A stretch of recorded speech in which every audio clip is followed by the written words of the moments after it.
വളരെ എളുപ്പത്തിൽ തയ്യാറാക്കുന്ന വീട്ടുവളപ്പിലെ നാടൻ ചീര കൊണ്ടുള്ള ഒരു തോരൻ.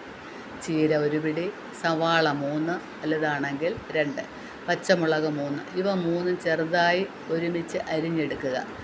അരമുറി തേങ്ങ, 2 സ്പൂൺ മഞ്ഞൾപ്പൊടി, പച്ചമുളക് 2, 2 അല്ലി വെളുത്തുള്ളി, 1/2 സ്പൂൺ ജീരകം അധികമാകരുത്, കറിയുടെ ടേസ്റ്റ് മാറുന്നതാണ്.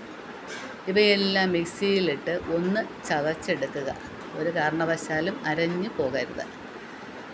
ചട്ടി അടുപ്പിൽ വെച്ച് കടുക് വറുത്ത് എല്ലാം ഒരുമിച്ച് ഉപ്പും ചേർത്ത് ഇളക്കി നല്ല തീയിൽ അടച്ചു വയ്ക്കുക.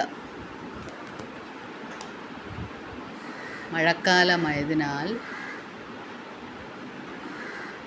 ചീരയ്ക്ക് വെള്ളത്തിൻ്റെ അംശം കൂടുതലാണ്.